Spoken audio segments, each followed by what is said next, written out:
Здравствуйте, уважаемые зрители! Сегодня я проведу аналитику видео Тима Морозова «Как наказывают призраки за вмешательство в иной мир». Поскольку это весьма необычный выпуск, в котором Тимофей большую часть времени провел запертым в подвале, то и построение аналитики будет немного нестандартным. В первую очередь я хочу обсудить те моменты, которые не считаю мистическими проявлениями.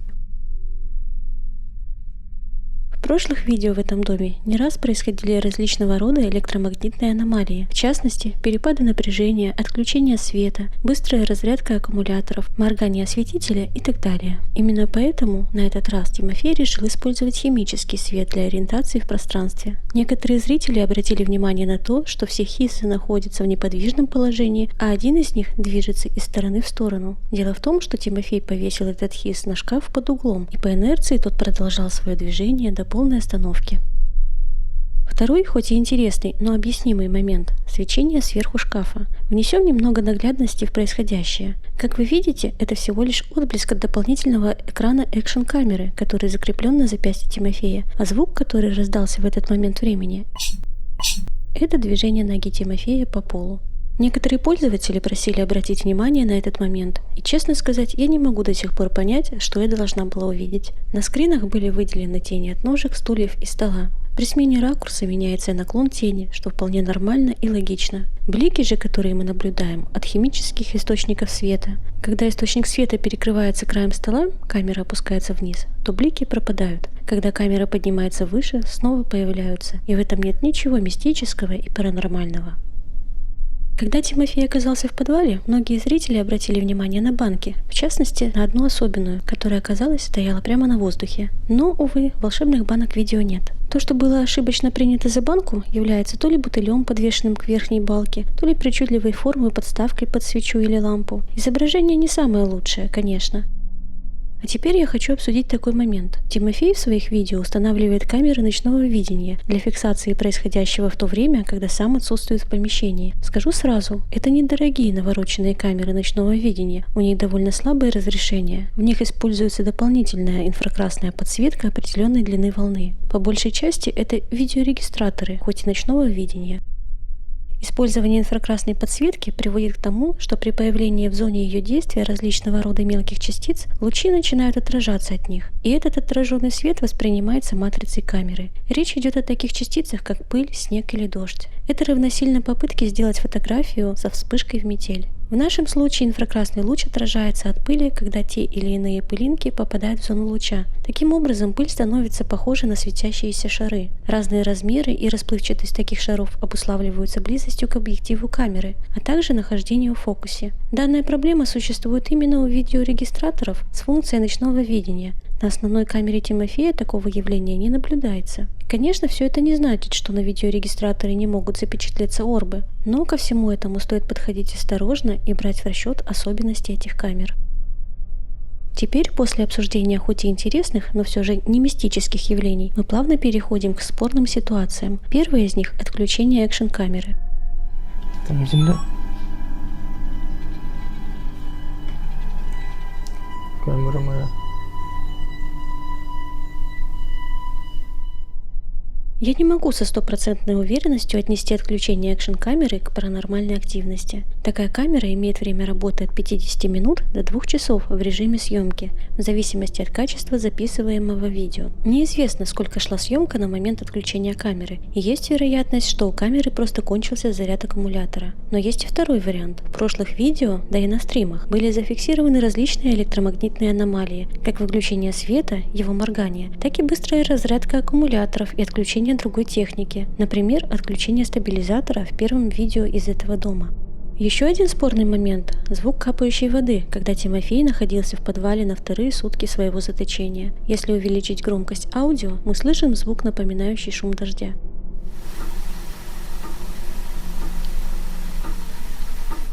Вероятно, что в то время на улице шел дождь, а крыша в свою очередь дала течь. Но я не могу отрицать и второго варианта, что это могло быть паранормальное проявление, как издевка над человеком, испытывающим жажду. Падение химического источника света на пол, которое мы видим в данный момент, я также не могу с абсолютной точностью отнести к мистическому проявлению. Более вероятно, что Тимофей, когда стучал в потолок своей темницы, ударил как раз по тому месту, где находится ножка стола. Хиссы стояли на столе вертикально, без какой-либо дополнительной фиксации. Любая малейшая вибрация могла нарушить их равновесие, и таким образом один из них мог упасть на пол. С другой стороны, тоже в какой-то мере похоже на издевку над Тимофеем. Случай спорный, но объяснимый. Также я не могу отнести к паранормальной активности и отблеск света на потолке, когда Тимофей пытался открыть крышку подвала. Да, камера у Тимофея осталась лежать на полу, но, может быть, он автоматически взял в руку палочку химсвета для удобства ориентирования. В такой стрессовой ситуации не обращаешь внимания на подобные мелочи. Вполне вероятно, что отблески на потолке – это свет, проходящий через узкие зазоры между крышкой подвала и полом, а движутся они из-за изменения положения источника света. Единственное, возникает вопрос, может ли рассеянный свет от хиссов давать такие отблески на потолке, или же это было какое-то мистическое проявление? Теперь, пожалуй, перейдем к мистическим проявлениям. Во время пребывания Тимофея в подвале на камеру было зафиксировано несколько орбов. Я не расцениваю их как насекомых или же пыль, поскольку, как мы выяснили ранее, основная камера Тимофея не засвечивает частицы пыли. К тому же в определенный момент Тимофей заметил какое-то движение и решил, что ему показалось. Показалось, как будто что-то пролетело. Но затем с той стороны в кадр попал маленький орб. Возможно, именно это движение и видел Тимофей. Звуковых проявлений в этом видео было великое множество. Я, наверное, не ошибусь, если назову это видео лидером по количеству разных стуков, скрипов, ударов, шепотов и так далее. Я условно разделила все звуки на две категории. Те, которые были заметны для Тимофея, и те, которые в силу тех или иных причин не были им замечены. Звуки стуков, ударов для привлечения внимания Тимофея или же его запугивания. Тут, в принципе, все просто, хоть и необъяснимо. Сначала сущность привлекала внимание Тимофея. Сейчас был удар.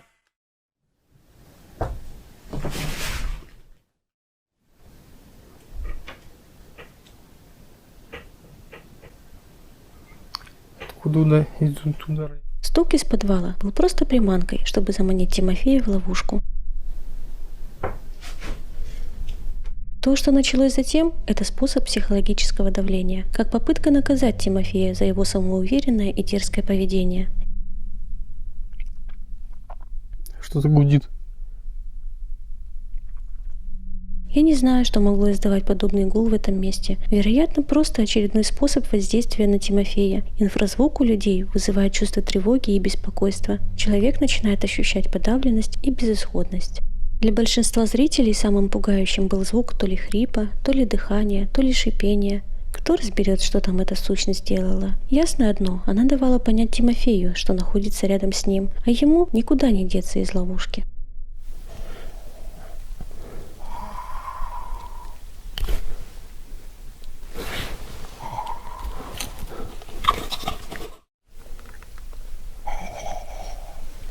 Главная психологическая атака началась позже. В этом шуме есть и скрип петель, возможно, от печной дверцы, есть и грохот ведра, и еще чего-то, что разобрать мне так и не удалось. Вот, чтобы хотя бы направить его в щелку.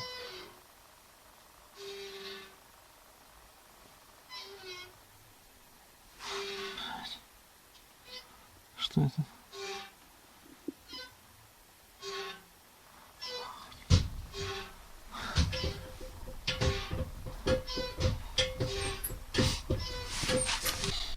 Но есть и звуки, которые были зафиксированы только на аудиозаписи, или же которые Тимофей в силу тех или иных причин не заметил. Например, какое-то тяжелое дыхание, еле слышное, но мы сделаем погромче.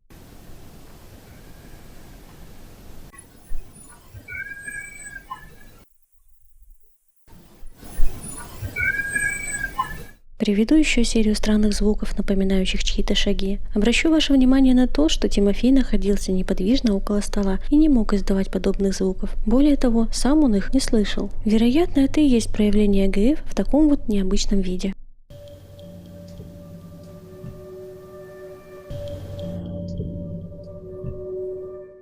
Есть еще один незамеченный Тимофеем звук, который похож то ли на какое-то волочение, то ли будто метла метет. Мне сложно разобрать все эти звуки, они все разные, и их источник для меня полная загадка. Перед этим я слышал, как будто... В Также, когда Тимофей делился своими мыслями по поводу падения крышки подвала и невозможности ее открыть, раздался короткий металлический звук. Опять же, я не имею ни малейшего понятия, что же произвело данный звук. Тимофей его не заметил, возможно, потому что сам говорил в этот момент. В общем, я не знаю, может там что-то заклинило. Это сверху упала крышка. В общем, я не знаю, может там что-то заклинило. Это сверху упала крышка. И, наконец, последний звук, на который Тимофей не обратил внимания, это скрип. Поскольку дом старый и ветхий, то и различные скрипы для него не редкость. Вероятно, именно по этой причине Тимофей и не обратил внимания на подобные звуки. Я не буду в данной аналитике разбирать фотографии из видео. Я решила поступить иначе, обработать фотографии и предоставить их вам для повторного рассмотрения. Как вы видите, теперь они предстают в совсем другом свете. Если вы что-то найдете странное, мистическое на ваш взгляд и паранормальное на этих фотографиях, пишите в комментариях. В заключение я хочу пояснить некоторые моменты, которые были непонятны зрителю или же не вошли в видео. В первую очередь это падение крышки от подвала. Да, это происходит с Тимофеем не впервые, но, увы, такие моменты предугадать невозможно. Когда Тимофей полез в подвал, он и не думал, что его там могут закрыть. Рядом с лазом в подпол нету какой-либо тяжелой мебели или чего-то еще, способного заблокировать крышку. Тем более, в прошлом Тимофей уже выбирался из подвала, который накрыло упавшим шкафом, и считал, что в данном случае проблем у него возникнуть не должно. Но случилось то, что случилось. До сих пор остается непонятным, что же заблокировало крышку. Тимофей пытался не раз выбраться, использовал разные способы, но все было тщетно. К слову, зрители не видели большинства попыток Тимофея выбраться. Как и многих других событий, они не были засняты, поскольку заряд аккумулятора камер ограничен, и Тимофей старался его беречь. Некоторые зрители в комментариях задавали вопрос Тимофею по поводу часов. Дескать, как же так? Тимофей в подвале оказался с часами на руке, снял их, а затем сетовал, что из-за отсутствия часов он даже не может узнать время. Так вот, то, что Тимофей в видео 2 раза назвал часами, на самом деле дополнительный экран для экшн-камеры. Он имеет крепление на руку, как часы. И именно поэтому Тимофей пару раз сказал часы, что сбило с толку некоторых зрителей. И даже вот Wi-Fi, часы мои. Могу посмотреть активность камеры. Выключилась прямо. Часы эти снять мешает. Сколько сейчас вообще даже времени? У меня с собой нет часов. Этот дополнительный экран идет в комплекте с экшн-камерой, которая в свою очередь не имеет встроенного экрана. Таким образом, Тимофей может видеть, что снимает камера, и он использовал это для своевременной фиксации данных электромагнитника. Вот камера у меня снимать. Они взаимодействуют с этой камерой. И я смогу в реальном времени, в прямом эфире отслеживать точные магнитные изменения, если таковые будут. И теперь, чем закончилась вся эта история? Тимофей просидел в подвале около 2 суток. Подписчик должен был приехать через 3 дня, но спустя сутки, проведенные Тимофеем в подвале, Дмитрий заметил, что тот не появлялся в сети длительное время. После безуспешных попыток дозвониться, Дмитрий принял решение: если на следующий день от Тимофея не будет никаких новостей, то подписчик поедет на свою дачу проверять, что же произошло. И вот вечером после работы Дмитрий приезжает на свою дачу, видит, что машина Тимофея на месте, навесного замка нет. Он дергает дверь, она не открывается, закрыта изнутри на крючок. На стук никакой реакции. Подписчик нервничает, обходит дом, стучит в кухонное окно. Тимофей слышит стук, зовет на помощь, шумит, чтобы его услышали и вытащили из подвала. Дмитрий возвращается к двери, дергает ее со всей силы, крючок отлетает. Затем подписчик бежит на кухню и без каких-либо особых усилий просто открывает крышку подвала. Таким образом, подписчик Дмитрий вызволил Тимофея из его заточения. Дальнейшая судьба этого дома неизвестна. Будет ли Дмитрий продавать его или же прибегнет к чьей-либо помощи для его очищения, история умалчивает. Что я могу сказать по поводу всей этой ситуации? Я рада, что все закончилось благополучно. Надеюсь, после такого урока Тимофей станет более осмотрительным и осторожным и не будет впредь допускать подобных ошибок.